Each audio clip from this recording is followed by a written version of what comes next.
Bank of Canada announced another interest rate cut, which indicates to me and you that the economy is in a much worse condition than they are letting on. Welcome to the Canadian Shield. My name is Sterling. I'm your host.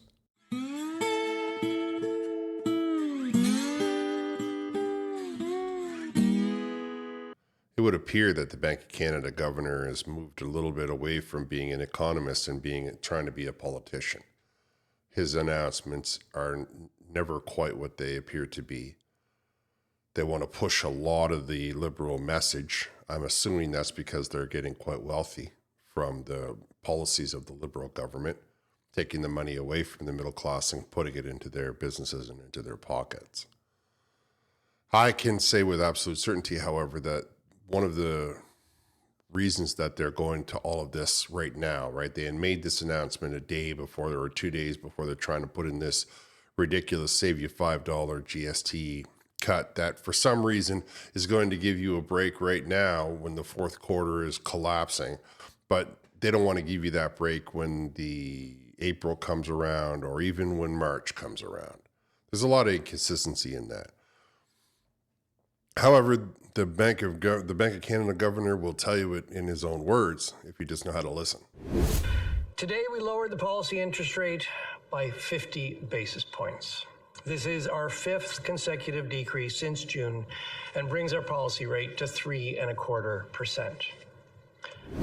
Fifth policy decrease in the last 5 months, but it was at zero. We're still at 3.5, 3.25. It was at zero, but it's still at 3.25. Now they just want you to believe that it's better than it was, but it's still way worse than it was. They leave that part out of it, right? Because they don't want you to look at the reality of it. They choose their words carefully to try and make you think that they brought their numbers down for the last 6 months, but they put it up consistently for years. From 0 to 5.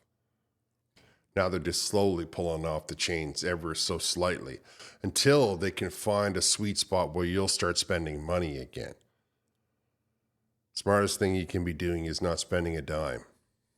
That is the only thing that has their attention. They did not think that you would be careful enough with your money, and now they know that you're not spending it. But really, the reality is that you don't have any to spend, and that's something that they didn't factor. They just didn't get it. It doesn't seem like they know what they're doing. I'll give you another great example of that right now when we listen to their position on the American dollar. The U.S. dollar has appreciated against most currencies, including the Canadian dollar. How many times have you heard Chrystia Freeland stand up and say, oh, don't worry, the economies are bad all over the world, except for the American dollar seems to be the only one that's gaining strength, because the American dollar is the only one that's not fooling around with all of this woke nonsense. They're not fooling around with the environmental stuff. They're making their thing, but they're not regulating it. They're not legislating it. And as a result, though they are getting cleaner, they're making much more improvement than anything that Canada is doing. They're also making a lot of money. Their housing is very affordable. Their food is nearly 40% cheaper than ours. And our dollar is getting weaker as a result of theirs getting stronger. So this idea that Freeland is trying to sell you that it's all some big problem globally is not really the case. The case is that the only country in the world that's not following all of the woke foolishness is starting to gain ground. And now with Trump coming in, all of the bankers and everybody is aligning to his policies are going to be. And the American dollar is gaining strength left, right, and center. Of course, what's important for you and I to remember is the Canadian dollar is much more susceptible to the American dollar. The British pound can go other places. The Deutschmark, these have access to other markets that we don't necessarily have without a strong initial investment. Right? Like we hear Trudeau talking about how he made a trade deal with Malaysia, but Malaysia is literally on the other side of the earth. I'm not telling you that it isn't good to have trade with them. I am telling you that don't expect to be a quick return on that, because it's not like we can just drive it across the border with a truck or vice versa. They have to get it here. So having a strong dollar against the American dollar is one of the only ways that we can ensure that our products gain a proper foothold in the United States. Otherwise, it will be considered to be the cheap stuff from Canada. Canada's economy grew by 1% in the third quarter, which was slower than we expected. Recent data also suggests growth will be lower than projected in the final quarter of this year. Canada's job market is still softening. Businesses have continued hiring, but the number of people looking for work has been increasing faster than the number of jobs. So the economy shrunk another quarter. We know we're at 8 out of the last 9 that the GDP per capita has gotten smaller and smaller.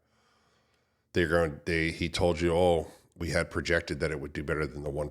1% is nothing. It's absolutely nothing. How can he tell you in one breath that 2% is where he's trying to keep inflation at, and yet the economy only grew 1%, which actually means the economy was outstripped by inflation? They don't want to tell you that, right? Because they're scared of your reaction. They don't want to tell you that because they don't want you to realize that they screwed it up, that it is coming, the chickens are coming home to roost, that they messed it all up.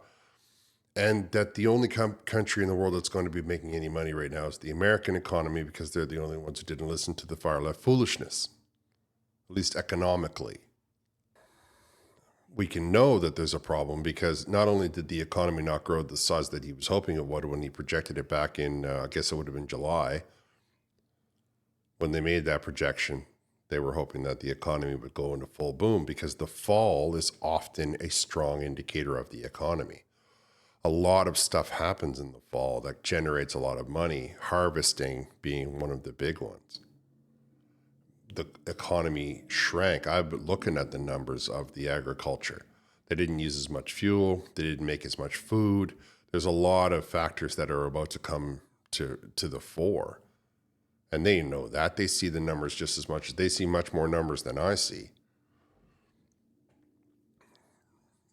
In addition to that, we can calculate that people aren't getting any jobs. Well, at the one hand, they might have had a summer job and now they don't have any jobs, or they might have been going to school and now they don't have any jobs, or they might have been here sitting on the immigration, like the rolls, waiting to become part of Canada, but now the federal government is losing their minds, hemorrhaging money, so they're like, okay, you got to go to work now, we got to stop giving you these $100 gift cards every day, and you're going to have to find a job. As a result, all of these people are coming into the system all at once, and the major cities are the ones that are feeling it the most. Toronto's unemployment level is like 11% right now. So we had predicted that this would happen, right? I said it to you. I said, if you just don't spend any money because the economy is shrinking, there's no jobs, there's nothing. And the GST panic that the Liberal government is trying so hard to convince you of, in their mind, they think that if you can shop over Christmas, everything will be okay for them, that they'll get into the spring without any trouble. The reality is that people don't have any money to spend on Christmas. All they're really doing is just buying the bare essentials, which are already overinflated. Before we go any further, I want to talk to you about inflation, and I want to talk to you about how these numbers work. You have to remember that the baseline always moves, right? So when they talk to you about inflation being in the target range of 2%, they might be talking about as far back as a year ago. They might be talking about just last month. They're absolutely not talking back to 2017 or 2015 levels. There's no doubt about that. And I don't want to confuse you with words like levels and all of that. So let me put it to you in a way that you might understand it. There was a time when you had a certain body weight. Let's say it was 150 pounds. Then for whatever reason, you gained 50 pounds. Now you are at 200. So we can say that the baseline has gone from 150 to 200. Now, if you were to only go ahead and gain 2 pounds, going up to 202, we can say, oh, you gained 1%. See? But you, in your mind, are still hoping to get back to that 150. So is that good enough that you're only at that 2%? And then they say, oh, well, the market is, it's coming down. Inflation is coming down. This 3.5% is still smaller than it was, but it's not, it's still a lot larger than it was. Right? So to put it back to the weight analogy, you knock your weight down to 190 pounds and you're like, woohoo, 190. But you're still 40 over where you were when you started. You're still 40 over where the back of your mind wants to be. Now, to a banker, these numbers don't mean much. They are not being affected. But you and I, that means that a loaf of bread that was at one time, just a couple of years ago, $2, is now $4. The national average on 2 liters of milk is 5 something. I mean, it seems to me that we should stop pouring out so much milk to stabilize the prices and bring them back into control. But a pound of butter is $8. $8. Butter. We've been making it for what, 5,000 years? And for some reason, it's $8 a pound? It used to only be 4. I saw a kilogram of margarine, which is essentially canola oil. That was $9. I saw some of the brands are up to 16. Those prices are much higher than they were when all of this madness with the overspending started. Now the government now businesses are making products smaller. So what used to be 500 grams is now 450. What used to be a certain size is now smaller. I've even seen the milk has been cut back from 500 to 475 in some cases. So they don't factor that into you when they try to tell you that inflation is only at 2%. But if you take it away from the numbers so you don't get confused and just think about the idea that when you gain that weight out of high school and now you want to get back to that frame, that physique, you tell yourself, yeah, you've lost 10, that's great. But you're still shooting for that 50. You're still shooting for that entire amount to come off. The government is not shooting for that entire amount to come off. They want you to be happy with the 10 that you lost. They want you to be content right there. They want you to stop. So all of these prices will remain the same. So now we have a real problem because to keep these prices at the same, we have to increase wages. People can't afford it. It's obvious. People are homeless. People are going hungry. People are at food banks. People with union jobs are lined up at food banks. So now the union says, no, we're going on strike because we need more money. Because the bank is too invested in the housing market, too invested in the food market to ever let those prices come back to that basis.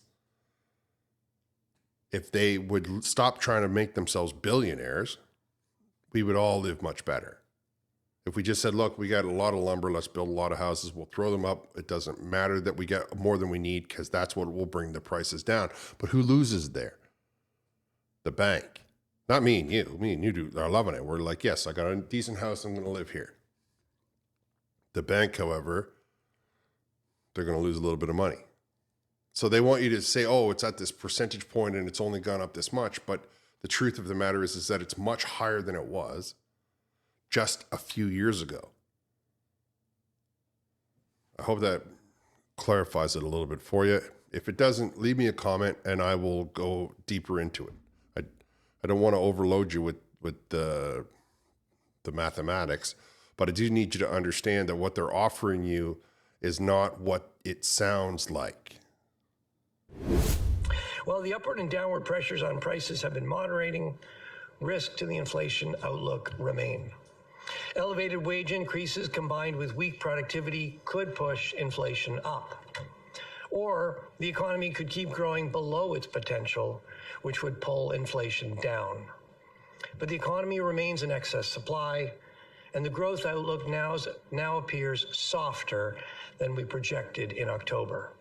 Q3 growth has come out weaker than we expected. It looks like Q4 is going to be a bit weaker than we projected. He said a couple of things there. One, that if wages continue to get high, if the union jobs start to pay a lot more money, then that will cause inflation because companies, bankers, and businesses will start to say, oh, you have more money, so you can pay us more money. Or you will say, I'm not spending a dime, and the excess supply that's in the market, people will start to sell it for less than it's worth. Like instead underneath that 2%, right? Like 0.5%. Which won't necessarily bother me and you, but it will make a guy like Tiff lose his mind. Which is why I tell you not to spend your money. Because that's what we're currently going through, right? They know that you're not spending your money. And that as a result, the economy is starting to show the results. Because you know that things are too expensive. You know that you can't afford it, and you have to be very careful how you spend your money. And then on top of all of that, they allow the landlords to run rampant. Rents are up another 7% on average nationally. 7%. Now, if it's already $1,000, or if it's 2,000, that's, half a week's pay for some people, that extra 7%. But the bank is not putting the brakes on these landlords. The government is not putting the brakes on. They're not regulating the prices of one of our basic requirements. We need food and shelter. They want you to buy magazines and high-heeled shoes and tell yourself that you're living large. Of course, what's important to take out of that statement that he just made is they're not 100% sure any of these ideas that they come up with are going to work. They're like, well, we projected this, but if this happens, you need to hear that because they want you want to believe that they know what they're doing because they spent all the time at college and they understand mathematics. But the reality is that they're guessing. They're guessing based on they don't know what you're going to do. They don't know how it's going to react. They don't know what your mood is. They don't know anything about you. Oh, I get it. Google's clicks and Facebook's clicks, and they have some idea about how you might spend your money, on what you might buy and on what you might watch. But that's not what forms who you are. And this is the problem with these models and these projections. Now you see what happens when they say, holy moly, we were hoping that people would spend more money in October, and we know now that nobody's spending any money over Christmas. What can we do? What can we do? What can we do? Oh, let's offer them this worthless GST break on a few select items that we hope will get people shopping again. All of those items are targeted to a certain demographic if you look at it closely. Because those are the people that are more apt to spend, or worse, or better for them, but worse for them. Like better for the bank, but worse for you. They'll charge it on their credit card. So now they have a running debt and monthly interest, which generates an enormous amount of money. What you and I need to take away from his last comments are this. If you don't spend, then they will start to sell things to you for less money. If you do spend, they are going to jack up the prices. If they have a great amount of things, they will sell it to you for dirt cheap. And the closer you get to the end of every month, the closer you get to because don't forget, they pay their bills every 90 days, right? They pay their GSTs and all those kinds of things. So the closer you get to the end of that cycle, the more they will begin to try and liquidate their products. We need to get them to understand that if we don't have cheap rent, we cannot recover. The secret that the Americans have is their rent is 40% less than it is in Canada. It has only gone up a tiny little amount. Canada, however, has more than doubled. It's gone up in an economy that cannot afford it. They need to fix it. But of course, if they fix that impacts them, not you. So we have to ask ourselves, how come we're letting this kind of mentality be in charge of our lives? Should we not have somebody who's a little more responsible with our lives? I suppose that's a different video.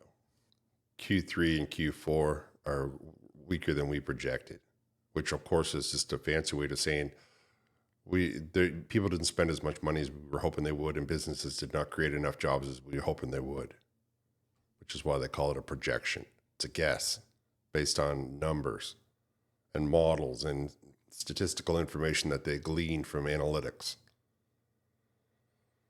The smartest thing you can do right now, if you really want to make a change, is to stop spending your money. I get that you have to make your monthly bills, but those are the problems. If you didn't have such huge monthly bills, which is what they're not addressing, you would have more money to spend. And that's where, we give so much money we have the highest cell phone bills in the world. We have the highest internet in the world. Imagine there are countries in the world that don't really have roads and running water, but they have less money on their cell phones than we do. Does that make any sense to any of you? Because when Jagmeet Singh talks about corporate greed, he doesn't really focus on the right kind. And then, of course, it comes back to the bank, right? Because it's all about mutual funds. And I don't want to take this too far into a crash course in economics, but I need you to hear what he said there. Our projections didn't come out the way that we wanted them to. And as a result, we are losing our minds. We're panicking. We're freaking out. Because they don't want to say that we're in a recession, but we absolutely 100% are in a recession, and it will be a full-blown recession if we can force retailers to start to move the product move the excess supply at a less than that 2% projection.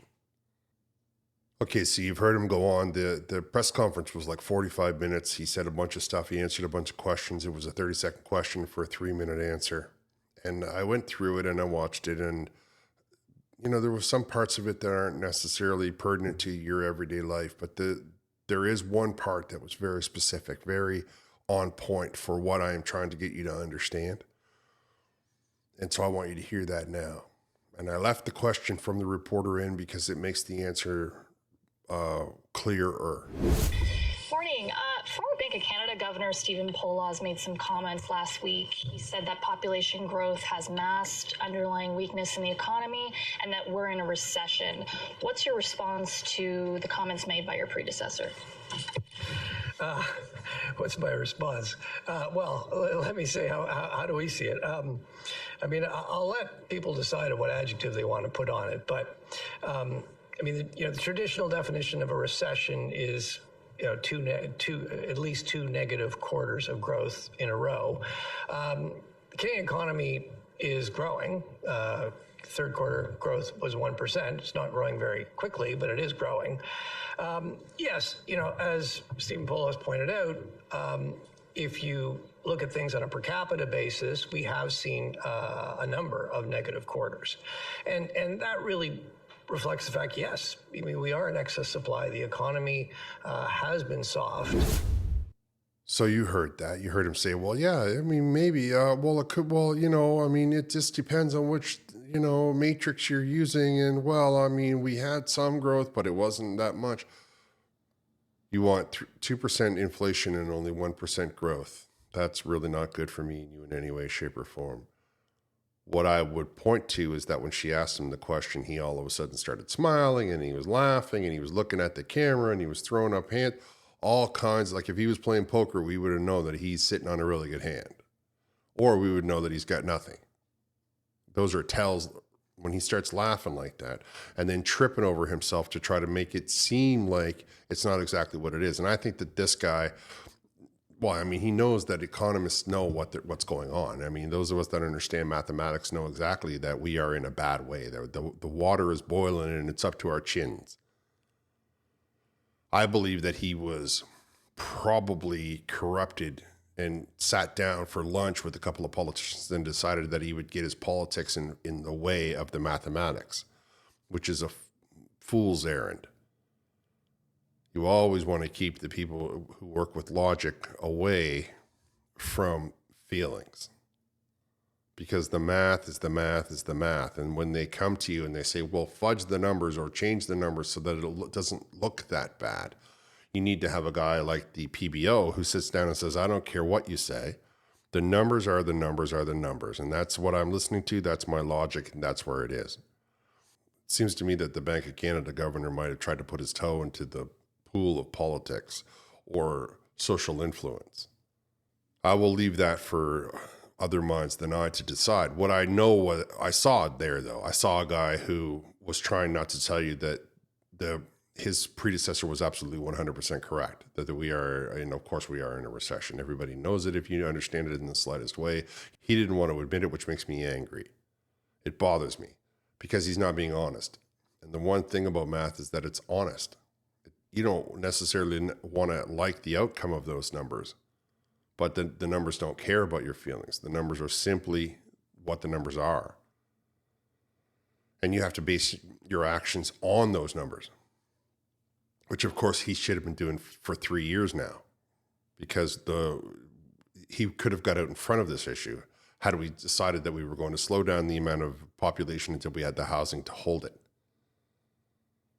But he didn't do that. He decided that he was going to make $1 billion in a year off of housing instead of making $100 million. And now, as a result, we are all screwed. That's a simplistic way to put it, but that's the largest catalyst in this problem that we have, is the monthly expenses of the average Canadian far outstrip the income of the average Canadian. The monthly expenses have gone up 50-60%, which is more than double, whereas the income is still an average of $60,000. There's still a lot of people who work for minimum wage in the restaurants and the grocery stores and the coffee shops who see these houses out of shot. I mean, there's a lot of lower middle class that keeps this economy going. Now you want to say to them, okay, you're working for peanuts, you got no place to live.